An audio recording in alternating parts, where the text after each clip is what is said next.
Bienvenidos a la lectura de discurso académico de nuestro académico de número Rafael Moreno Rojas. Es la segunda que celebramos en 2024. Rafael, un gusto tenerte aquí. Para nosotros es muy importante estas lecturas de discursos. Estuvimos la semana pasada con Iván Moreno, que también está aquí. Este mes va de morenos, compartís apellido, lo cual está muy bien. Para nosotros es una actividad muy importante porque nos permite hacer unas labores más relevantes de nuestra academia, que es la parte de divulgar nuestra cultura gastronómica. Y la verdad es que es muy interesante ver cómo los académicos profundizan en determinados temas.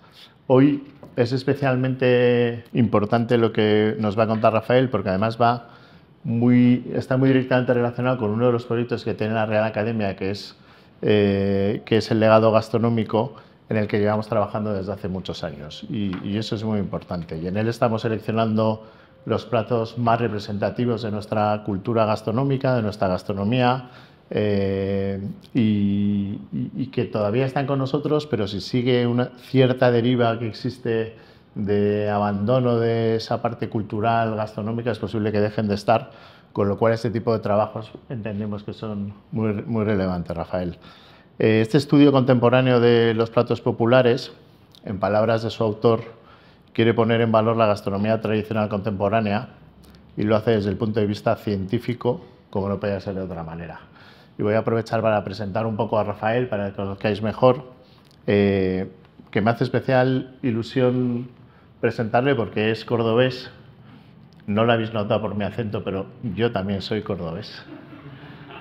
Parece mentira que nadie me lo haya dicho. Digo, es que tienes que ser de Córdoba. Nadie me lo dice, pero yo soy cordobés y me encanta decir que soy cordobés, así que me hace especial ilusión presentar a Rafael, que es catedrático del Departamento de Bromatología y Tecnología de los Alimentos de la Universidad de Córdoba, director de la Cátedra de Gastronomía Mediterránea de la Universidad de Córdoba, coordinador del Máster en Agroalimentación, coordinador del Máster Universitario de Avances en Ciencias Gastronómicas de la Universidad de Córdoba y de Granada. Podría decirse que la vocación en él surgió a una edad temprana, ya que recuerda cómo jugaba en la despensa de su abuela, donde hacía sus experimentos con especias, aceite, vinagre y sal. Podéis imaginar lo que puede salir de ahí. Además es un divulgador infatigable de numerosos temas gastronómicos, incluyendo la promoción de recetas como el salmorejo, uno de los mejores platos que hay en este país y que habrá, ¿verdad, Rafael? Que lo vamos a probar. Que lo vamos a probar incluso. Y reivindica la importancia de la gastronomía como herramienta educativa y dedica buena parte de su labor investigadora a divulgar sobre la composición de los alimentos, los cambios que ocurren en los mismos al someterlos a procesos culinarios e industriales. Así que creo que va a ser una charla muy interesante. Javier, tendrás tu turno. Javier Ananceta es quien después va a contestar el discurso a Rafael, pero ahora, Rafael, es tu momento, así que adelante. Espero que no me echéis de la Real Academia después de dar el discurso, porque la verdad es que va a ser un poquito irreverente en algunas cositas. Para salirme también un poquito más del guión, pues no lo voy a leer directamente.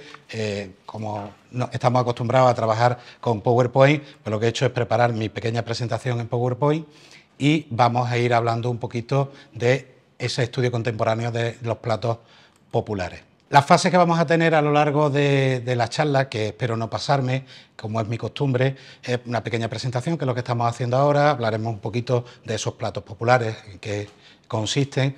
Hablaremos también del fundamento científico que existía y el que hemos ido poniendo en marcha para abordar esos platos populares. El estudio que arrancamos y empezamos a trabajar, sobre todo con bastante fuerza, con la Academia Andaluza de Gastronomía y Turismo, cuando teníamos una magnífica presidenta que la echamos muchísimo de menos, Rosa Bañó, y bueno, pues que sigue coleando y que seguimos haciendo cositas todavía en esta iniciativa que empezamos, y finalmente pues vamos a ir aterrizando sobre algunos de estos platos concretos. Lo primero, que los que me conocéis, alguno estará preguntándose aquella famosa canción de Burning, ¿qué hace un chico como yo en un sitio como este? Pues soy yo bastante poco dado a la alta gastronomía, restaurantes y demás, y bueno, pues yo digo que vengo aquí a lo que realmente han hecho alguien en la Real Academia de la Lengua cuando introdujeron el término almóndiga o lo putoflipas. Son dos términos que sabéis que están ahora mismo, el puto como aumentativo y énfasis a las palabras, y está ahora mismo aprobado en la Real Academia de la Lengua. Lo mismo que se van colando este tipo de terminología que hace referencia pues al pueblo llano, a cómo se habla en la actualidad, pues mi propuesta es que a nivel académico no solamente estemos hablando de estrellas Michelin, de Soler Resol, sino que rescatemos esos viejos calderos, si no es el de Asterix, pues alguno un poquito más cercano. Porque lógicamente lo mismo que la Real Academia de la Lengua, no todo es Quijote, no todo es Platero y yo, ni siquiera son las charlas con Troilo, que Troilo algunas veces es un poquito díscolo, pues igual nosotros tendríamos que ir aterrizando un poquito más en nuestra gastronomía.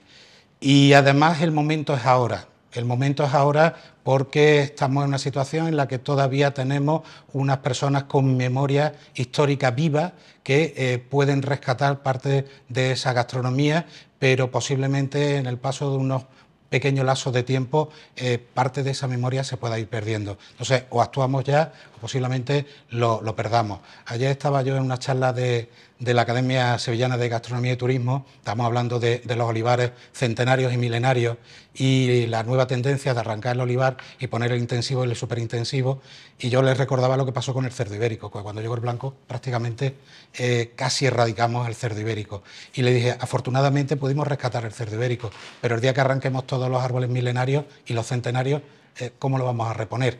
Pues con la gastronomía nos está pasando algo parecido. Y os traigo un pequeño ejemplo para que lo entendamos, que fue de ese estudio que realizamos con la Academia Andaluza de Gastronomía y Turismo, a partir de la Cátedra de Gastronomía, en aquel momento andaluza y ahora mediterránea. Estábamos estudiando los platos populares de Granada. Y, bueno, pues de los que están ahí representados, luego hablaremos un poquito más de cada uno de ellos: el la olla de San Antón, el plato alpujarreño, el remojón granaíno, la tortillita del Sacromonte. ¿Os suenan estos platos? ¿Habéis ido por Granada? ¿Habéis probado alguno de ellos? Pues ya habéis hecho bastante más que lo que hacen los granaínos. Porque cuando le preguntamos a los granaínos, a los mismos que nos dijeron que esos eran sus platos insignias, los más populares, nos encontramos esa estadística que estáis viendo ahí. Para que la tengáis más claro, un 50% de los granadinos que encuestamos no había probado en su vida una tortillita del Sacromonte. Un 32% rara vez y un 12%, y esto es muy interesante, cuando alguien viene de fuera. Es decir, estos son los platos para presumir, platos que normalmente no se consumen, pero cuando viene alguien de fuera dice, no, no quiero que pruebe esto. En Córdoba, por ejemplo, lo hemos comprobado que ocurre lo mismo con el rabo de toro. Eso significa que casi un 94% de los granadinos nunca o casi nunca prueban esta tortilla. Lo más divertido es que lo que hoy en día en muchos sitios sirven como tortilla del Sacromonte es un sucedáneo que no tiene nada que ver con la tortilla de casquería que tradicionalmente se elaboraba. Por tanto, bueno, pues si queremos seguir fomentando que tenemos unos platos magníficos y que lo tenemos de cara al turismo, pero no los salvaguardamos para nosotros, posiblemente en unos años no los conocerá ni su madre. Para los que no me conocéis, he hecho de una manera pues un poco, digamos, prepotente por mi parte, pero un poco mi discurrir en los últimos años en esta faceta de estudiar los platos de la gastronomía, platos, digamos, típicos de la gastronomía. Empezamos en el año 2012, empecé yo, lo primero desarrollando una herramienta que nos permitiera evaluarlos nutricionalmente. Yo vengo de una formación de nutrición, ahora mismo estamos poniendo en marcha el grado en nutrición humana y dietética, soy director del máster en nutrición humana y dietética, y mi interés era cómo puedo valorar yo desde un punto de vista nutricional cualquier plato, pero sobre todo me interesaba bastante los platos tradicionales. Esto da lugar a un estudio que hacemos con el salmorejo cordobés, viniendo de Córdoba como podía ser de otra manera, en el que no solamente vemos cómo se consume y cuándo se consume, sino que también hacemos un estudio, lo que se llama una receta estandarizada, de la que hablaremos luego un poquito, y pasamos a valorarlo nutricionalmente. Al año siguiente presentamos a un congreso, lo mismo pero con el rabo de toro, se nos pusieron celosos la cofradía del rabo de toro y dijimos, bueno, vamos a presentarlo, con la gran suerte que nos dieron además una mención, con lo cual iba por los pasillos del congreso, todo el mundo me iba diciendo, me he enterado que te han dado premio al rabo. Sí, mientras que no haya que demostrar nada, vamos a dejarlo ahí, el rabo de toro, y la verdad fue por la metodología que habíamos aplicado que resultó bastante novedosa. Seguimos trabajando y una de las cosas en las que yo intento también es que lo que vamos trabajando a nivel local también tratamos de extrapolarlo en los sitios donde creemos que es oportuno y nos reclaman. En este caso hicimos un estudio de los platos que se consumen por parte de los éperas. Los éperas es un grupo indígena que está exiliado de Colombia. La guerrilla prácticamente los expulsó de sus territorios y en el norte de Ecuador pues se le ha dado cobijo, tienen una reserva y bueno, pues llevan con ellos su propia gastronomía, estudiamos su gastronomía, estudiamos su nutrición y por desgracia estudiamos lo que posiblemente sea el origen del delfín, porque nosotros lo pusimos en comunicación de las autoridades ecuatorianas, pero estamos hablando de una población que una vez que lo saca de la utilización de sus recursos naturales, tenía unos grados de desnutrición brutal y la chica que hizo la tesis doctoral conmigo, Pilar, pues decía, es que me da una pena terrible porque cada vez que voy me encuentro un niño menos, niños que morían de desnutrición. Vamos a cosas mucho más alegres y es que en 2018 se organiza la reunión de gastronomía y nutrición. Aquí tenemos a algunos de los insignes compañeros que nos acompañaron, por supuesto, don Rafael Ansón, doctor Aranceta, el doctor Urrialde, y bueno, pues fue una reunión en la que se empezó a hablar de algo que parecía impensable, y es que la gastronomía, sobre todo la popular, podría ir de la mano de la nutrición, algo que hasta entonces parecía que estaba totalmente reñido. A partir de ahí empezamos a poner las bases y se propuso una siguiente reunión que se hizo en Granada, donde ya empezamos a plantear la posibilidad de hacer este tipo de estudios, de trabajar con platos populares, y se afianzó finalmente una reunión que organizó el doctor Aranceta en Bilbao. 4 días antes de que nos confinaran para la pandemia, nosotros estábamos hablando de gastronomía y nutrición y fue el seno de lo que luego hablaremos de un grupo de gastronomía científica en el que empezamos a trabajar. A partir de ahí tenemos la reunión de Bilbao. Como entregables, pues tenemos en la revista Nutrición Hospitalaria un monográfico que se hizo de la gastronomía y la nutrición de cada una de las comunidades autónomas españolas y, lógicamente, pues empecé yo también con la producción científica de diferentes estudios que estuvimos haciendo sobre nutrición. Y bueno, pues una de las joyas de la corona que tenemos ahora mismo, que es ese monográfico especial por el 25 aniversario de la Revista Española de Nutrición Comunitaria, donde se empieza a hablar de los platos olvidados en consumo ocasional de la gastronomía española, de la que también un poquito más adelante os daré alguna pinceladita.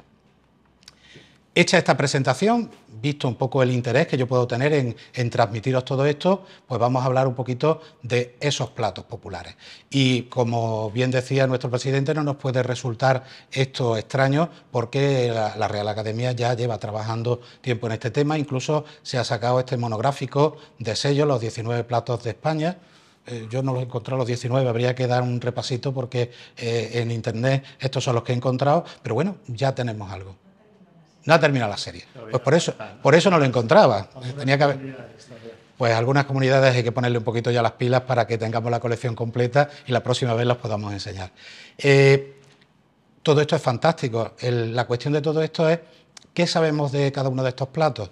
Realmente tenemos poca información y lo interesante cuando estamos trabajando en gastronomía no es simplemente tener una foto bonita, tener una receta que no se pierda, sino saber un poquito el contexto de todos estos platos. Y me consta que la Real Academia está en esa tesitura, está en esa línea y yo pues vengo un poco a sumarme, a arrimar el hombro, a tirar de este carro. ¿Por qué son interesantes los platos tradicionales?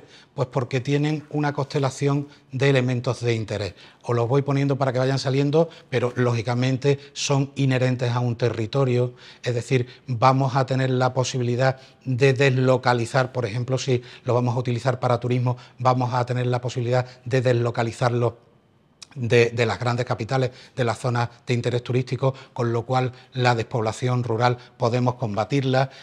Lógicamente la mayoría de ellos son platos económicos, muchos de ellos son sostenibles, pensemos que son platos que se utilizan materias primas de proximidad, con lo cual las huellas de carbono suelen ser pequeños, suelen estar basados en buena medida en alimentos vegetales que también tienen una huella de carbono menor.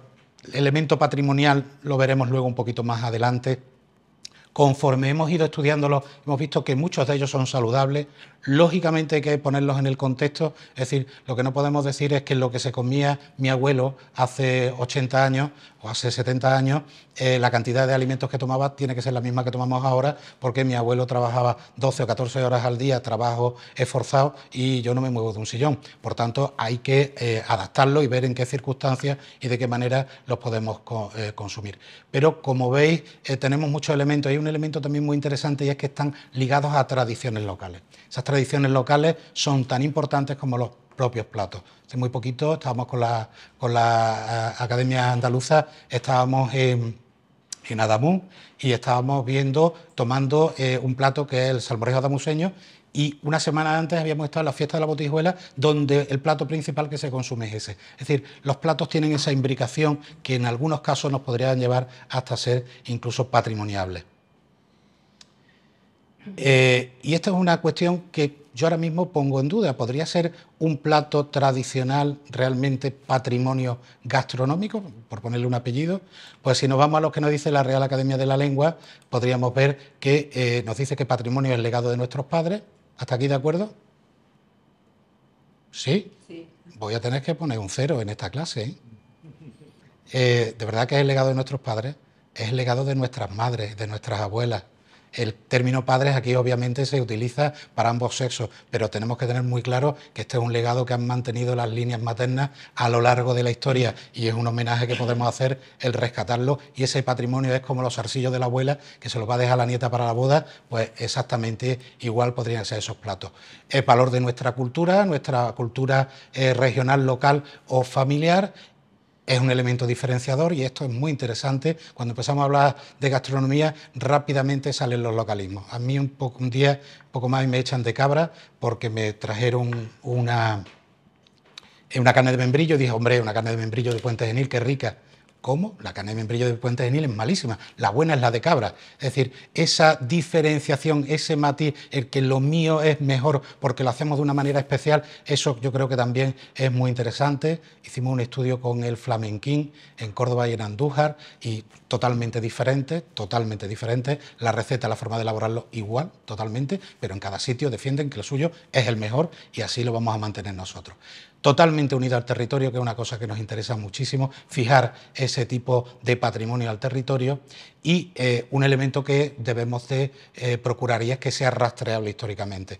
En uno de los pueblos de Córdoba, en la Internacional Los Mayores, preguntaba yo por los platos populares, y me decían, no tenemos platos populares, esto es un pueblo de paso, y la mayoría de los platos son de gente que ha venido al pueblo en los últimos 50, 60 años, y al final los convertimos en platos populares, y su ayuntamiento tenía allí puesto que eran sus platos populares, o lo que ha hecho el Ayuntamiento del Carpio, que ha creado su propio plato popular a medida. Se ha cogido a un compañero, le ha diseñado el plato, lo tiene allí, ya tiene su plato popular. Bueno, si queremos que sea patrimoniable, además de eso, debe de ser rastreable históricamente. Y obviamente sabéis todos que UNESCO está haciendo esa labor de hacer el reconocimiento. Ahí tenéis un poco ese rastreo histórico con la empanada gallega que aparece en la portada de la Catedral de Santiago de Compostela, en el Pórtico de la Gloria, nos vamos a encontrar esa imagen. Y sabéis que lo han hecho ya también con otros platos. ¿Qué tiene la pizza napolitana o qué tiene la baguette francesa para darle un patrimonio que no se lo podemos dar a la inmensa mayoría de los platos que tenemos en la gastronomía española? Es más, bastante dudosa, sobre todo la de la baguette francesa, porque al final se lo dan. Y aquí, lógicamente, también hemos hecho los deberes, y aquí presentamos la tapa para Patrimonio Inmaterial, que creo que fue en 2016, no sé si se ha pronunciado ya la UNESCO, pero ya va siendo hora. Ahí sigue el expediente en el Ministerio. Expediente X. Vamos a tener que darle un poquito de vidilla a ese expediente. Sin tener que ir a UNESCO, tenemos reconocimientos. A nivel andaluz, nosotros tenemos en la guía del patrimonio andaluz, ya tenemos recogidos algunos platos, y a nivel nacional, pues tenemos una ley, la 10/2015, donde se habla de patrimonio cultural inmaterial, y si os leéis todo eso, veréis que no hay ni una palabra de hablar de platos, pero resulta que tenemos el artículo 2, en el apartado F, que se habla específicamente de gastronomía, elaboraciones culinarias y alimentación. Creo que es un buen filón para que empecemos a trabajar en ese apartado y empecemos a hacer reconocimiento de ese patrimonio cultural y material de muchos de nuestros platos que son característicos de nuestra gastronomía. Y aquí tenemos un peligro. El peligro es de cómo rescatamos esos platos. Los platos que tenemos más cercanos en el tiempo son más fácilmente rescatables. Los que son muy lejanos en el tiempo nos puede pasar lo que ocurrió con el garum. El garum súper famoso en España, y cuando se ha intentado reproducir, ahí tenéis una de las mejores interpretaciones de ese garum, la flor de garum de Cádiz, pero por ejemplo yo conozco un compañero que intentó reproducirlo y se tiró 15 días en una UBI. Porque lógicamente con lo que estaba trabajando era con tripas de pescado y con no muy buen acierto a la hora de conservarlo. O cosas como han ocurrido muy recientemente, nos pasó con las piscotelas de las madres agustinas de Cabra, que había una tradición de que la receta se mantenía de la madre superior a la siguiente, y bueno, pues de esta manera cuando una de las dos fallecía volvían a comunicárselo a la siguiente y murieron las dos de golpe y se perdió la receta. Entonces ahora están intentando recuperar la receta los obradores locales, y por lo que dicen los lugareños no lo están consiguiendo. Pues lo mismo que puede ocurrir con la piscotela nos puede pasar con muchísimos más platos.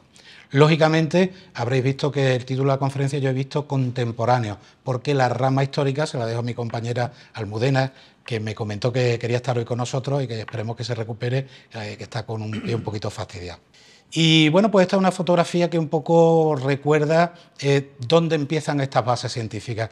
Esto es una foto que se hizo a posteriori, pero es digamos, la culminación de un trabajo que se hizo desde 2004 en lo que en aquel momento era la ESA, la Agencia Española de Seguridad Alimentaria. Por culpa nuestra, de los que están ahí, algunos más, pues le tuvieron que poner la N, lo de nutrición, y nos decían, pero bueno, pero si aquí somos de seguridad alimentaria, ¿por qué venís a hablarnos de nutrición?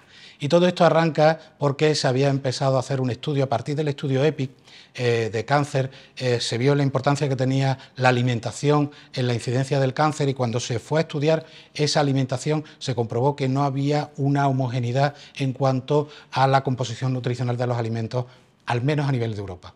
A partir de ahí lo que se hace es el proyecto Eurofir, que es un proyecto que lo que pretende es crear bases de datos europeas interconectadas entre ellas y que además pues tengan una base sólida científica para que los datos sean de elevada calidad y el intercambio sea posible. Nos llamaron a los que estábamos haciendo por aquellos entonces alguna cosita de base de datos de composición de alimentos, y de ahí surge la Base Española de Composición de Alimentos, que fue la primera que tuvo las garantías de Eurofir, que tenía las referencias de AESAN y el Ministerio de Sanidad y Agricultura, y bueno, pues sale de esa reunión de responsables de la que estamos hablando a partir de Eurofir.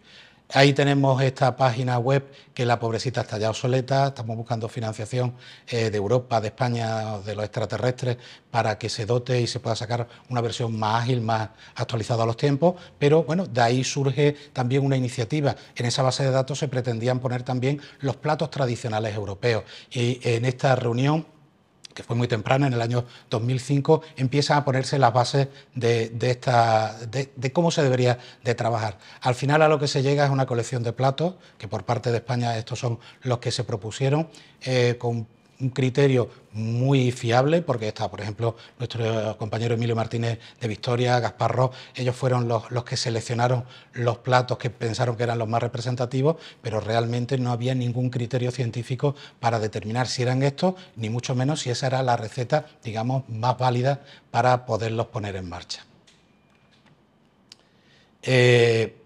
Seguimos avanzando y vamos a llegar un poco a lo que sería la gastronomía andaluza, que es lo que he ido trabajando, porque hay una cosa muy sencilla, y es que cuando empezamos a trabajar en la gastronomía popular, uno se plantea qué estudio.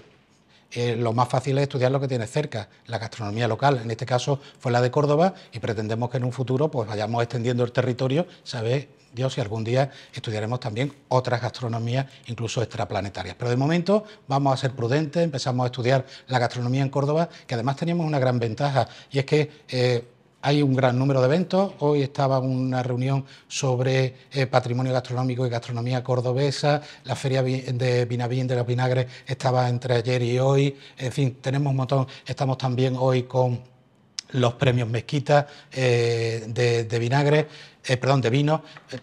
Hay mucha actividad, tenemos también unos restaurantes fantásticos. Aquí tenéis a nuestro amigo Paco Morales, que ahí estaba con un 2, pero ya tiene los 3 deditos fuera. Tenemos a Quisco, a Celia, un montón de nuevas figuras y de nueva restauración. Una vieja gloria, lo que llamamos los 7 magníficos, que pusieron a Córdoba en el mapa en la gastronomía en los años 70 y 80, y luego un elenco de blogueros muy interesantes, a la cabeza de Chari Serrano, que también me la quería haber traído hoy para acá, pero tiene una agenda muy complicada, que aunó muchos de los estudios que hicimos a través de redes sociales. ¿Qué es lo que hicimos? Pues lo primero es decir, oye, ¿quién sabe de gastronomía en Córdoba? Empezamos a preguntar en cofradías, asociaciones, nos iban dando nombres, los que nosotros ya teníamos recopilados. Al final identificamos 48 personas que eran relevantes en gastronomía en Córdoba. Desafortunadamente no pudimos acceder a todos, pero pudimos hacer 24 entrevistas en bastante profundidad. Y de ahí empezamos a sacar muchísima información, información de productos, de cuáles eran los interlocutores válidos, hacia quién deberíamos destinar los entregables que fuéramos a hacer, el ámbito, la temporalidad, lógicamente hacer un cronograma, el objetivo, financiación. De ahí sale el Consorcio para la Gastronomía Cordobesa, que bueno, pues empezó poco después de la pandemia y que con la propia pandemia pues está dando unos pequeños avances en el tema, y para nosotros muy importante es hacer un análisis ZAFO en el cual una de las fortalezas más relevantes salieron los platos populares. Ya teníamos un poco el motivo por qué deberíamos de estudiar los platos populares. Nosotros llevamos ya barruntándolo un tiempo, pero con todo lo que nos decían los expertos lo reafirmamos. Además le hicimos preguntas de cómo consideraban que estaba la difusión de la gastronomía cordobesa, la importancia, los premios, los mejores restauradores. La entrevista a los 24 expertos fue bastante interesante, pero hay una pregunta que a nosotros nos sirvió bastante, y es ¿por qué medio le llega la información gastronómica? Y nos encontramos que en un 70% llegaba a través de las redes sociales, con lo cual estamos hablando año 2014, es decir, era un momento en el que ya se veía que las redes sociales podría ser un buen medio para obtener información desde el punto de vista gastronómico. Con lo que habíamos consultado los expertos, nos pusimos a hacer nuestra propia encuesta, que la fuimos a implementar, obviamente, a través de redes sociales, pero también la pilotamos a pie de calle en los diferentes barrios de Córdoba por nuestros alumnos, los alumnos de Ciencia y Tecnología de los Alimentos, que fueron moviéndose por todas las calles y fueron administrando esta encuesta que os estoy poniendo aquí, que era una encuesta que hacían a través del propio móvil, en una aplicación web con Google Forms, y bueno, facilito, todos los alumnos hoy en día tienen móvil, hoy ya el problema de cobertura y datos casi no hay, por tanto, pues fue relativamente fácil. ¿Qué es lo que conseguimos? Bueno, pues una parte presencial con esos alumnos, que le hicimos proporcional a la pirámide poblacional para que luego fuera estadísticamente significativa, y una parte online que le hicimos gracias a la difusión de esos blogueros e influencers de los que habíamos hablado antes, que esto fue en un califato gourmet, que estaban todos allí mandando encuestas y poniéndose en contacto con las personas a las que les podían enviar las encuestas. 1.509 encuestas, no es moco de pavo, de las cuales 717 presenciales y 792 online. La importancia de hacerla de forma dual, presencial y online, es porque pudimos comprobar que la online no tenía grandes diferencias con respecto a la presencial, y podíamos adoptar este método para hacer otras encuestas de futuro. Había una pequeña diferencia en el que, por ejemplo, el número de mujeres que contestan a este tipo de encuestas online es superior a los de los hombres, porque hay mayor interés por los temas de alimentación y de gastronomía, y lógicamente la cuestión local de difícil ubicarlo por barrios, y que nos entraban también personas que venían de fuera. Ahí tenéis un poco el porcentaje de las encuestas, pero una cosa también muy interesante que pudimos hacer es que prácticamente muestreamos todos los barrios de Córdoba. Y con todos los barrios de Córdoba pudimos hacer algo que, a través del estudio que se había hecho del Centro Superior de Investigaciones Sociológicas, que había clasificado los barrios de Córdoba en lo que serían estratos sociales, pudimos ver también la influencia social en la gastronomía de Córdoba. Bueno, pues con esas 1.500 encuestas preguntamos de todo, desde cuál era el plato más popular de Córdoba, cuál era su plato favorito. Pregunta muy interesante porque no lo vaya a poder ver, pero Salmorejo salió con un 67%, sin embargo solamente un 38% decía que era su plato favorito. Y esta pregunta además fue crucial para identificar lo que llamamos los platos fraude, un plato en el que la gente lo ponía porque le gustaba, pero que no realmente fuera un plato representativo. Preguntaba muchas más cosas, la elección del establecimiento de restauración, cómo lo hacía, y cosas muy interesantes que hacíamos con discriminación, sexo y edad, con lo cual vimos, por ejemplo, cuál era la pauta de evolución del consumo de salmorejo, y la que nos preocupó mucho fue la pauta de evolución del consumo del rabo de toro. Y aquí empezamos a poner también manos a la obra, porque si observáis, los mayores de 70 años, prácticamente todos en algún momento comen rabo de toro, pero más de un 50% de los jóvenes no lo estaban comiendo. El salmorejo también había una parte de población infantil que no lo comía. Pudimos publicarlo en una revista científica, en el International Journal of Gastronomy and Food Science. Creo que es de las pocas gastronomías de una ciudad que se han publicado. Esperamos que dentro de muy poquito, un par de meses, estamos haciendo otro estudio, un poquito más lejos, en Colima, en México, y esperamos también publicarlo en esta misma revista, pero ya habíamos puesto pues esas bases científicas de cómo hacer los estudios gastronómicos. Y, lógicamente, estábamos empezando a aterrizar en los platos tradicionales. Y hasta ahora está utilizando una terminología bivalente, tradicional, popular. Bueno, pues vamos a empezar a diferenciarlo. Platos tradicionales hay de dos tipos: los platos en peligro de extinción o de consumo esporádico, que pues ya os he hablado del monográfico que abandera nuestro compañero el doctor Aranceta, y del que lógicamente yo no voy a hablar porque ahí yo soy un mero colaborador, y vamos a centrarnos nosotros en los platos populares. Y en los platos populares, ¿por qué? Si son populares no tienen peligro de pérdida. Pues voy a traer aquí un pequeño dato. Si ponéis en Google receta de salmorejo cordobés, cuando yo hice la búsqueda había 4.480.000 recetas. Hoy la he hecho, hay ya 6 millones de recetas. ¿Cuál es la buena? Yo lo voy a decir muy fácil, la de mi madre, que está aquí. El mejor salmorejo que os podéis comer con diferencia.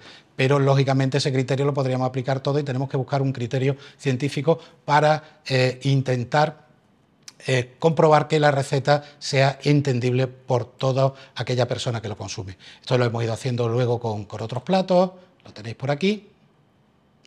¿Y qué conseguimos cuando empezamos a estudiar la estandarización del salmorejo cordobés? Lógicamente tener una receta facilita, con sus ingredientes, con su elaboración, como cualquier otra. Pudimos hacer una valoración nutricional, incluso por ingredientes, con lo cual luego veremos la importancia que puede tener esto, y empezamos a darle difusión. Es decir, a partir de aquí, la Cofradía Gastronómica del Salmorejo Cordobés empieza a darle difusión a la receta y empieza a salir fuera bastante más de lo que había hecho hasta este siglo la receta del salmorejo cordobés. Ahí tenía la cofradía.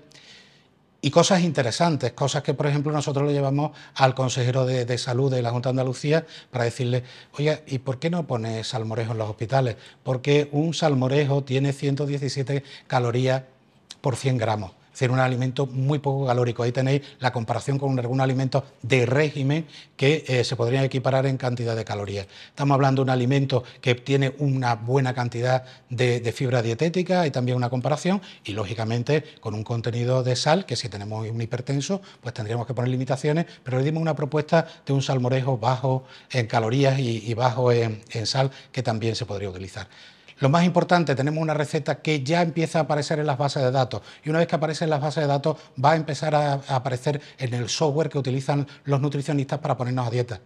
Y ya cuando vayamos a que pierda yo un poquito de peso, pues ya me pueden recomendar un salmorejo, lo cual hasta ahora no era posible. Estamos avanzando más, también se está solicitando patrimonio cultural el salmorejo. Ahí tenéis la receta, que en la calleja del salmorejo se ha puesto una receta con una baliza para invidentes que te dicta la receta cuando pasa, si quieres.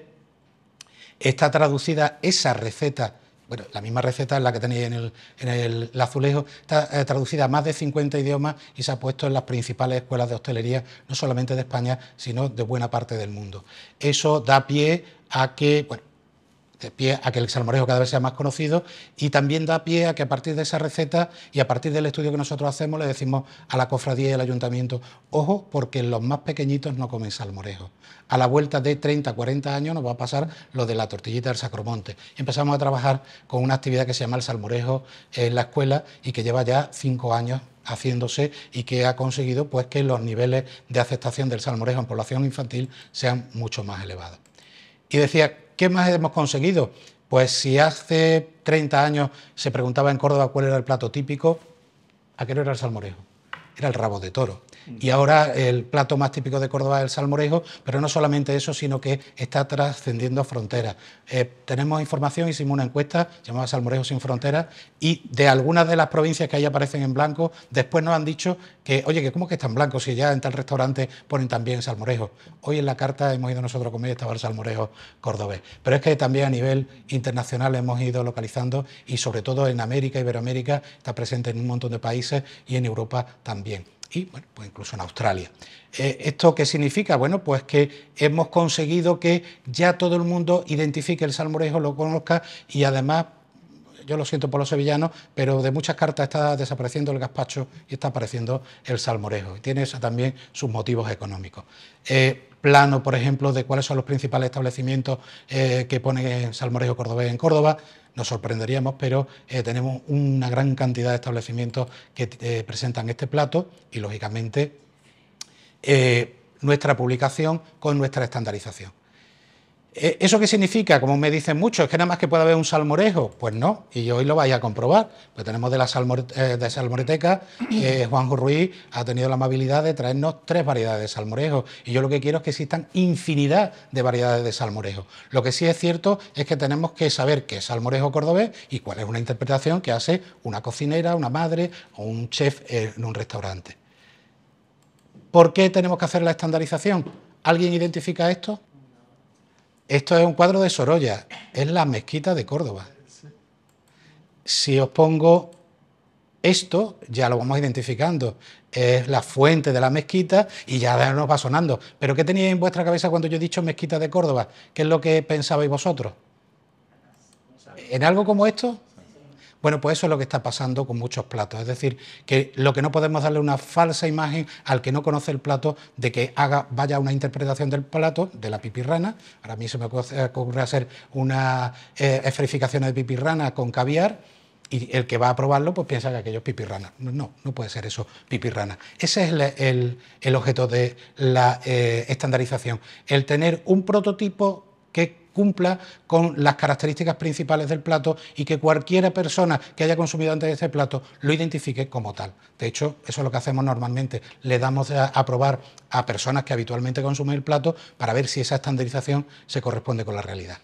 Esto lo sacamos para el Día de Andalucía, que son los platos más populares de la gastronomía andaluza, y os voy a traer, que este es el estudio que hicimos con Rosa, y os voy a traer pues algunas pequeñas pinceladas.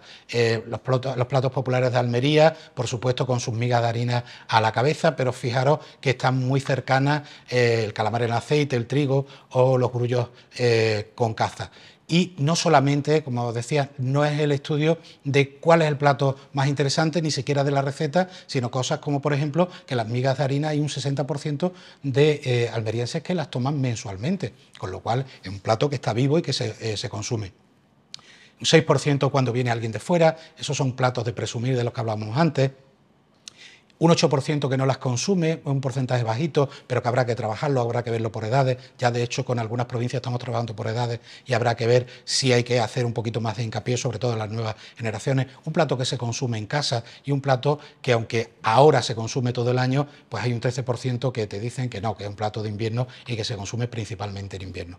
Pues más o menos esto lo hemos ido haciendo con todos los platos de nuestra gastronomía. Aquí tenéis la de Cádiz, con las tortillitas de camarones, por supuesto, a la cabeza, y con cosas tan peculiares como las patatas con choco, que luego las vamos a ver en Huelva. Esto que decíamos de la identificación, bueno, cada uno a su manera, cada uno también defiende su propio plato y también sus características de la baja incidencia de personas que no lo consumen nunca y hasta un 49% que se consumen mensualmente. Seguimos avanzando, por supuesto, nuestra Córdoba, ya la hemos mencionado. Este gráfico no es el mismo que visteis antes. El gráfico que visteis antes era de Córdoba Capital, 1.500 encuestas. Esto es de la provincia de Córdoba, unas 500 que hicimos con la Academia. y que, bueno, pues el salmorejo, como habían pasado unos años, se había visto reforzado, había pasado de un 67 a un 68% de la población que lo proponían como el plato más popular, pero el flamenquín y el rabo de toro habían bajado. Claro, porque ya estábamos metiendo la provincia. Y ahí irrumpe, por ejemplo, el lechón ibérico de Cardeña, que tenía una cofradía nueva, muy potente, estaba dándole mucha difusión, y algo que, bueno, pues nosotros estamos aquí defendiendo a capa y espada, que es el perol cordobés, y del que yo espero hablaros un poco más. Os he traído unos pequeños folletitos de una actividad que hemos hecho con dos institutos de Córdoba, con el Instituto de restauración, de hostelería Gran Capitán, que son los que elaboraban los peroles, y con Mateo Inurria, que era de la rama de fotografía y vídeo. Entonces conjugamos, y había unos niños, unos chavales, unos jóvenes del Mateo Inurria que iban echando fotografía, iban grabando vídeos de las elaboraciones de los peroles, y por otra parte los mismos chavales estaban del Gran Capitán, estaban elaborando. Hicieron 5 elaboraciones, ahí tenéis el resumen, y una cosa muy interesante, y es uno de los platos que podría ser más interesante para proponerlo como patrimonio inmaterial de la humanidad, porque no estamos hablando de un plato, estamos hablando de una actividad festiva, campestre, lúdica, con una reglamentación, con unas normas y con una presencia en Córdoba bastante interesante. Y además, muy importante que se rescate el perol cordobés, porque tenemos un pequeño problema, y es que la gente joven le llama perol ya a cualquier cosa. Es decir, me voy a comer una hamburguesa al campo, eso no es un perol, para nosotros no lo ha sido nunca, pero los jóvenes llaman eso irse de perol. Además está muy en el lenguaje de los cordobeses, el perolete, un perolillo, vaya perol, son términos que en otros sitios pues no se utilizan, nosotros lo utilizamos bastante. Aquí tenéis nuestra granada, y bueno, pues habíamos puesto la tortilla del Sacromonte, que quizá era la más significativa, pero fijaros, quitando la olla de San Antón, que tenemos solamente un 63% que lo toma rara vez y un 30% nunca, un 93% o rara vez o nunca. El plato alpujarreño ya tenéis también ahí, el plato alpujarreño es el que tiene más frecuencia, 5 y un 42%, la olla de San Antón ya estáis viendo, un 93% prácticamente no lo consume. El remojón granadino, que es la naranja con bacalao, tenemos pues prácticamente un 70 y tantos % que ya no lo consume, y la tortilla, y seguimos. Los piononos no. Los piononos gozan de buena salud, porque el dulcecito después para el café siempre viene bien. Todo esto ya nos está poniendo un poquito el énfasis del interés donde tenemos que ponerlo. En Huelva salieron las gambas blancas de Huelva. Bueno, pues además a la gente le gusta mucho, tenemos incluso un 28% que lo consume semanalmente, y mitad entre casa y el trabajo. Pero si unimos todos los platos con choco, había 3 platos con choco, encontramos que realmente el 49% de los platos populares onubenses son platos con choco. Por eso son choqueros los onubenses. Pues ahí al final las encuestas nos van dando la razón, que es una cosa que también gusta. El espeto de sardinas malagueños, bueno, pues también se ha hecho una campaña interesante de patrimonio inmaterial. Estamos ahora también con Sabor a Málaga hablando de cómo podemos propiciarlo. En Sevilla, ya estaba yo en Sevilla, estamos ahí que íbamos a trabajar con las espinacas con garbanzo, que salió como el plato más popular, y de estas cosas que tú dices, tú lo hubieras pensado, yo no lo hubiera pensado, pero luego todo el mundo le dice, pues sí, pues es verdad, pues yo sí, me pido la tapita, pues lo como en casa. Al final, bueno, pues encontramos que algo que nadie pensaba podría aparecer. Y en Sevilla teníamos una peculiaridad, y es que teníamos un empate entre el famoso gazpacho sevillano y los caracoles, pero resulta que la encuesta, conforme se iba acercando más a la temporada de caracoles, más subían los caracoles y el gazpacho no subía. Hasta el punto que hemos hecho un estudio sobre el consumo de caracoles en Andalucía, pero que hemos tenido principalmente en Sevilla, en Jaén y en Córdoba su máxima expresión, y en Córdoba con algo muy peculiar, que son los puestos de caracoles, algo que no existía hasta hace 30, 40 años, y que pues nos ha dado cosas tan simpáticas como caracoles carbonara, mexicanos, cortijeros, pata negra con callos. Es decir, tenemos una variedad de preparaciones con caracoles bastante espectacular. Incluso al Festival de Málaga llevamos un corto sobre el caracol y su entorno, que quedó clasificado finalista. Jaén, esto no está preparado porque vinieras tú, esto es porque estamos ahora trabajando muy fuertemente con Jaén. Se hizo el estudio tanto de los platos más populares, que estaba la pipirrana a la cabeza por encima del salmorejo, con un 70%, pero hemos seguido el estudio, hemos estado trabajando con Marcos Reguera y estamos haciendo cosas muy interesantes. Os traigo una peculiaridad. Cuando empezamos a trabajar con la pipirrana, esto es una estandarización. Esto es lo que nosotros tenemos, una hoja de cálculo donde vamos introduciendo, realmente esta es la encuesta general, pero tenemos la estandarización, esta que tenéis aquí. Vamos introduciendo las recetas, los ingredientes y las cantidades que hay de cada uno de esos ingredientes. Lo que vamos buscando es ingredientes que se repiten en más de un 60% de las recetas y la mediana de la cantidad de ingredientes por comensal. Cuando hicimos esto, este es el resultado de la primera estandarización, nos sale esto que aparece aquí en verde, que son los ingredientes que debe tener la pipirrana, y bueno, Marcos se tiraba el pobre de los pocos pelos que le quedan, y decía: ¿cómo es que no sale el vinagre? ¿Pero cómo es que no sale el vinagre? Bueno, pues en la encuesta más de un 50% no utiliza vinagre en la encuesta, y de los platos que habíamos recopilado solamente en 24% de las recetas estaba el vinagre. Ayer estaba yo hablando de vinagre y estaba diciendo que esto es una pena. ¿Por qué? Porque es un ingrediente fantástico de nuestra gastronomía que se está perdiendo, y sobre todo se está perdiendo porque hemos tenido un mal uso del vinagre blanco, que es una porquería, y además porque nos hemos vuelto ahora de que los cítricos son mejores que el vinagre. Los cítricos para los platos de cítricos y el vinagre para los platos de vinagre.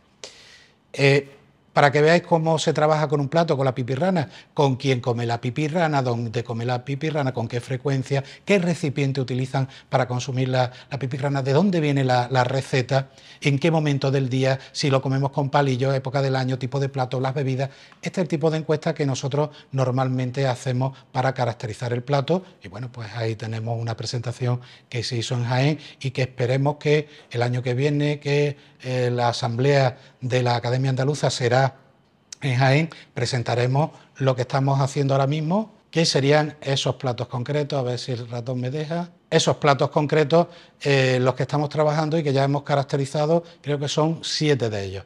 Estamos con la Diputación, le hemos propuesto hacer un monográfico y poderlo presentar, y estamos haciendo cositas como esta, el andrajo con conejo, bueno, por supuesto 50 recetas estandarizadas, tanto de internet, de restaurantes, de las encuestas que hemos ido tomando, y hemos hecho nuestro estudio estadístico en el cual lo que veis en verde es cuando hay algo significativo. Salen cosas muy simpáticas de la influencia que pueda tener el sexo, la edad o el hecho de ser de Jaén capital o de la provincia a la hora del consumo de este plato, y por supuesto la valoración nutricional.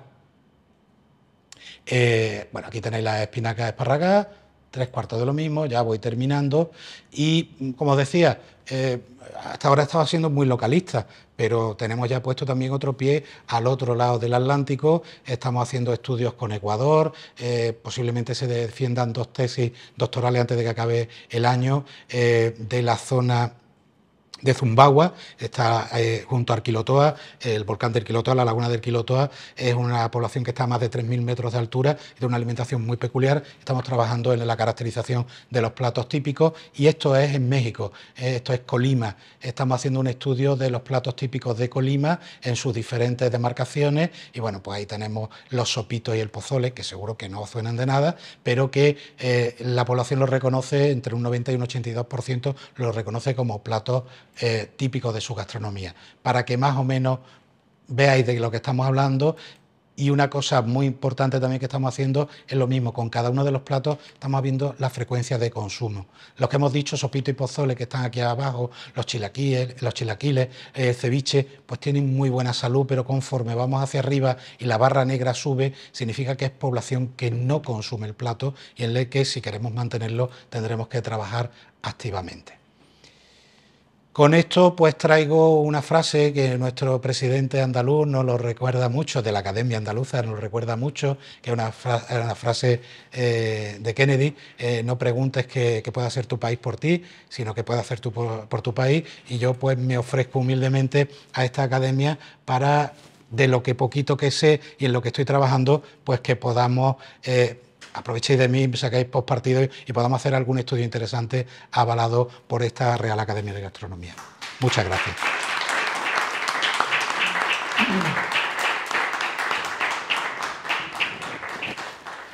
Muy buenas tardes, distinguido señor presidente, distinguidas académicas, académicos, vicerrector de la Universidad Camilo José Cela, amigos todos. En primer lugar, felicitar a nuestro querido amigo, el profesor Rafael Moreno Rojas, porque me ha encantado es algo que podría estar escuchando días. Felicitar también a tu esposa, a tu mamá, porque sin estas personas a tu lado es difícil que pudieras haber hecho tantas cosas interesantes. Para mí es un honor estar hoy aquí y poder hacer algún comentario sobre este tema tan importante que es la gastronomía tradicional y ciertamente el conocerle y el conocernos en Bilbao pues fue una suerte porque ha sido un apoyo y un estímulo importante. Esta es cuando estuvimos en Bilbao en el choco de la Peña Juvenil del Atleti y rápidamente se metió a la cocina a ver si podía preparar algún plato, pero estaba casi todo organizado.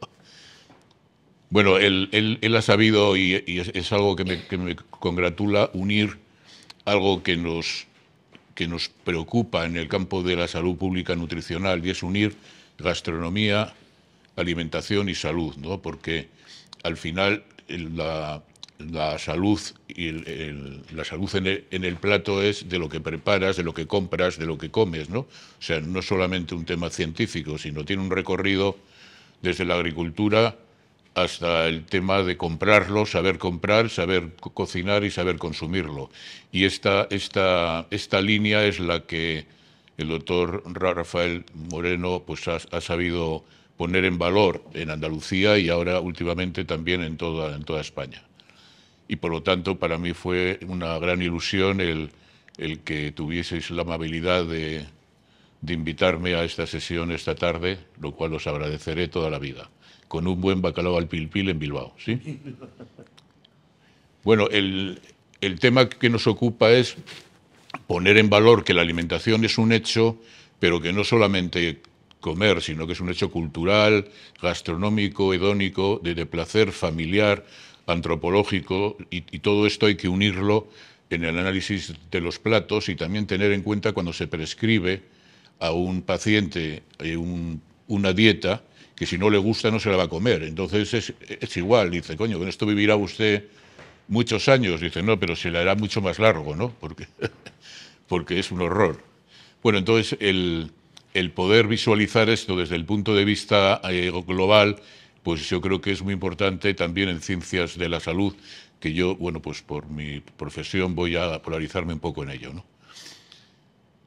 La dieta tradicional española y de todas las comunidades autónomas es lo que ha constituido la dieta mediterránea, porque la dieta mediterránea no es un ente estanco, sino que hay muchas dietas mediterráneas. En Andalucía hay una tipología, en Baleares otra, en el norte otra, ¿no? Y por lo tanto son variantes y curiosamente este modelo alimentario que se ha constituido en este momento como una dieta funcional, o sea, que es capaz de estimular funciones cognitivas o funciones metabólicas y al final promocionar la salud, se han preocupado y se han interesado allende el Atlántico. En el año 48 la Fundación Rockefeller financió el estudio de Creta, que veremos luego que es una zona que se llama zona azul, donde la gente vive más y donde la gente tiene menor enfermedad cardiovascular, y ahí se preocuparon. En el año 51-52 se puso en marcha el estudio de los 7 países por parte de un médico militar americano que había estado en Italia destinado a la Segunda Guerra Mundial y vio que se moría mucha menos gente de infarto y de problemas cardiovasculares. Dijo, aquí pasa algo. Entonces puso en marcha este estudio y vio que efectivamente, aunque se equivocaron en algunas cosas, pero vieron que efectivamente el tipo de grasa de los países nórdicos y de Estados Unidos era muy diferente y esa era una de las causas de esta diferencia de mortalidad. Años más tarde, en Lyon, en Francia, se puso en marcha el primer estudio de prevención secundaria, o sea, gente que ya había tenido un infarto, pues se le recomendaba la dieta mediterránea y entonces recaían menos. Y por último, ahora últimamente, el famoso estudio Predimed, que es el que más publicaciones ha tenido internacionales y que plantea un sistema de prevención primaria, o sea, una persona antes de tener un evento cardiovascular, pues se le da una pauta con nueces, aceite de oliva y un perfil mediterráneo, y se ha visto que la incidencia de enfermedad cardiovascular es mucho mejor en relación a los controles, que no es que coman lo que quieran, sino que comen una dieta baja en grasa. Y por lo tanto, la dieta mediterránea es más positiva para la salud que la dieta baja en grasa, que es un horror. Y por lo tanto, se come con más satisfacción y además con mayor impacto, un impacto más positivo en la salud, ¿no? Este es un estudio muy reciente, es otra vertiente que también ha comentado Rafael, que es el papel tan potente que tienen las especies en la dieta mediterránea. Este es un estudio en el que se ve, bueno, es un estudio de estudios en el que se ve que las especies que tenemos en España, el orégano, el tomillo, la albahaca, todas estas, tienen todavía un sumatorio en salud, ¿no? Y se ha visto que, por ejemplo, tienen un papel muy importante en relación al tratamiento de las personas con diabetes tipo 1 o tipo 2, y también otros problemas cognitivos porque tienen mucha potencia antioxidante, ¿no? Y entonces, bueno, pues es todavía un valor añadido a lo que sería el perfil de dieta mediterránea. Bueno, el aceite de oliva, ¿qué les voy a decir? Es la gran joya de la corona desde el punto de vista gastronómico, pero también desde el punto de vista comparativo con otras grasas. O sea, es que no tiene competición con ninguna grasa. Hay las grasas poliinsaturadas, estas de maíz y de tal, pueden tener algo que se les aproxima, pero la diferencia es que esas grasas se oxidan rápidamente y por lo tanto las células, o sea, la membrana celular se vuelve más sensible a la oxidación y por lo tanto diríamos que son aceites que pueden promocionar el envejecimiento, mientras que el aceite de oliva es todo lo contrario. Y tiene algunas cosas que a mí me encantan. Por ejemplo, una es el oleocantal, que lo tienen ustedes ahí arriba, que es un elemento antiinflamatorio maravilloso, pues para la artrosis de rodilla, ahora ya que tenemos ciertos años y que parece que nos molesta un poquito. Bueno, pues todas esas cosas, ¿no? Incluso para problemas digestivos o para estreñimiento, tal. O sea, quiero decir que vale casi de todo. Es un milagro del cielo el aceite de oliva y por lo tanto, bueno, ahora está casi, se puede uno cocinar con whisky, sale más barato, ¿no? Pero bueno. Bien, entonces, fíjense que de la dieta mediterránea los americanos han sacado una variante que es esta dieta, la dieta MINT. Está demostrado que es una dieta anti-envejecimiento y es una dieta que retrasa los trastornos cognitivos, ¿no? O sea, los que tenemos tendencia a perder memoria o todas estas cosas. Y esta dieta es un mix entre la dieta mediterránea y una dieta, la dieta DASH, que es una dieta que se emplea en las personas que tienen hipertensión, ¿no? Entonces han hecho este mix y se llama dieta MINT. Entonces tiene pues muchas verduras, salmón, etcétera, y es la que se está utilizando, bueno, ya se ha demostrado esto que les comentaba, se está utilizando para prevenir el desarrollo del Alzheimer, ¿no? Que es uno de los grandes problemas que tendremos a partir de este momento. Bueno, me van a permitir que haga un pequeño homenaje a nuestras abuelas y bisabuelas, porque como ha dicho el doctor Moreno Rojas, es verdaderamente las que han contribuido a que este país y esta gastronomía sea lo que es, ¿no? Y entonces voy a poner algunos ejemplos y voy a hacer una buena pincelada. Garbanzos con arroz. Esto parece una tontería, pero es un plato único. Para formar las proteínas se necesitan aminoácidos. Entonces, se necesitan aminoácidos que estén completos, ¿no? Si se necesitan 10, pues 10. Entonces, los garbanzos, por un lado, solo tienen 5, y el arroz, por otro lado, solo tiene 5, pero si se juntan, tienen 10. Entonces, ¿nuestras abuelas sabían algo de bioquímica? No, pero tenían inteligencia natural, y lo montaron. Garbanzos con arroz, plato único y nutritivo. Carne con lechuga verde, o con berros, o lo que sea. Hay un problema que ustedes estarán escuchando, que es el problema de las carnes rojas en relación a la enfermedad cardiovascular, al cáncer y tal. Esto es porque la carne roja tiene un excedente de un aminoácido que es la carnitina, y cuando llega al intestino, la microbiota transforma parte de la carnitina en un tóxico, que es el timao. Y esto no pasa si lo comes junto con lechuga. Entonces, cuando uno va a un merendero y pide una chuleta, ¿qué le sacan? Un plato de lechuga con cebolla, ¿no? ¿Y esto qué es? No, esto es inteligencia natural, ¿no? caldo de gallina. Hace unos años, en los pueblos, cuando una señora daba luz, tenía que tomar carne de gallina, ella y él también, porque le decían, tú no vas a ella a comer opíparamente y tu pobre mujer con caldo de gallina. Bueno, pues esto que parece muy buena tontería, acaban de investigar los americanos, un tal Atilia en la Universidad de Nebraska, y ha demostrado que tiene potencial antioxidante, o sea que los procesos inflamatorios, todo este lío que tenían las señoras que tenían que desinflamarse, se produce por unos glóbulos que se llaman los neutrófilos, unos glóbulos blancos. Y los componentes del caldo de gallina, que no el de pollo, sino el de gallina, consiguen paralizar a los neutrófilos y por lo tanto desinflamar toda la película, ¿no? Entonces esto tampoco hicieron un máster nuestras abuelas, pero fijaros, ¿no? En el mundo, ahora en este momento se está estudiando lo que se llaman zonas azules, que son zonas donde hay mucha gente que vive más de 100 años.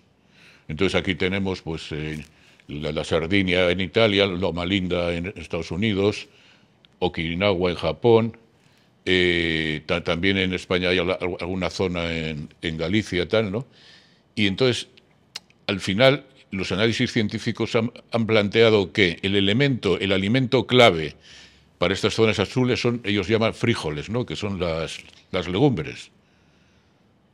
Y el otro día Harvard sacó una recomendación de consumir varias veces a la semana lentejas. A mí no me gustan, pero bueno, no las voy a comer. Pero quiero decir que también otras legumbres pueden servir, ¿no?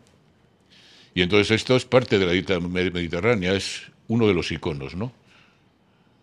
Hemos hablado del salmorejo. Bueno, el salmorejo es una maravilla porque es el primer componente capaz de hidratar y de desoxidar a la gente que trabajaba en el campo y con intensidad, con calor, con esfuerzo, ¿no? Y esto algún entrenador lo da en el intermedio de los partidos, además en el Sevilla. Y les da salmorejo porque tiene mucha capacidad para hidratar y hace como también antioxidante, ¿no? Porque la actividad física intensa lo que hace es oxidar, no producir radicales libres. Y por lo tanto, esto tampoco fueron a Harvard, sino que fueron nuestras abuelas, ¿no? O bisabuelas. Y por último, el sofrito. Cuando ustedes leen en los informes norteamericanos sobre las ventajas de la dieta mediterránea, ponen las legumbres, el aceite de oliva virgen, extra, todas estas cosas, pero subrayan el sofrito, porque el sofrito es una melange de elementos que lo que hacen es mejorar la biodisponibilidad, porque no solo hace falta que haya un componente interesante, sino que se absorba en el intestino. Y es que esto se absorbe perfecto. Todos los componentes positivos que hemos hablado antes, antioxidantes, antiinflamatorios, tal, están aquí. Y sin embargo, este componente llega al intestino y se absorbe fenomenal, ¿no? Entonces, la dieta mediterránea se dice que el 50% de su ventaja en relación a la salud es por el sofrito, ¿eh? Eso también lo hacían nuestras abuelas, con cantidad de historias. Hacían primero el sofrito y luego ponían ahí, pues, lo que fuese. Bien, entonces, con esta idea, ya lo ha comentado nuestro académico, vamos a editar o vamos a publicar la segunda edición de estos platos olvidados o de consumo ocasional de la gastronomía española, que hemos hecho pues un poco de ampliación de la primera edición, y a mí me gustaría, pues no sé, en septiembre o así, en el marco de la Real Academia de Gastronomía, pues hacer una presentación así interesante. Aquí han colaborado, bueno, por supuesto, tenemos la suerte de incorporar el prólogo de nuestro académico, pero también intervienen Rafael Ansón, también intervienen Juan María Arzac y su hija, Almudena. Bueno, quiero decir que es un libro muy interesante, aunque sea para el insomnio, ¿no? Y luego, si nos apetece preparar alguna receta, están muy bien detalladas. Y luego, en un futuro, seguramente, con la ayuda de Rafael, pues podremos hacer una valoración nutricional de estos platos, ¿no? Para también ver, bueno, pues si algún plato igual tiene demasiada grasa o tiene demasiado no sé qué, pues entonces lo podemos adaptar a los tiempos actuales, ¿no? No solo en cantidad, sino también... Y gracias a Rafael, que no solamente nos dio la idea, sino que nos hizo ese logo. Ese logo lo hizo él, el logo de gastronomía científica, que lo tenemos registrado, por si hay algún espabilado, ¿no? Como alguna cosa que suena por ahí, que lo registró a su nombre, pues lo hemos registrado nosotros. Si termino, este es el grupo de gastronomía científica en la reunión de Bilbao. Ustedes reconocerán a muchas personas aquí. Tenemos aquí a Rafael, está también el doctor Urrialde por ahí.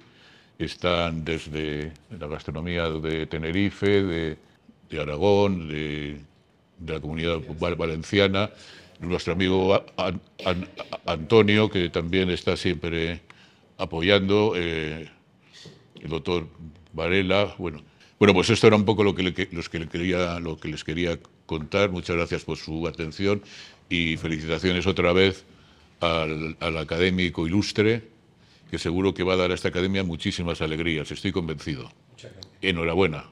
Enhorabuena, Rafael.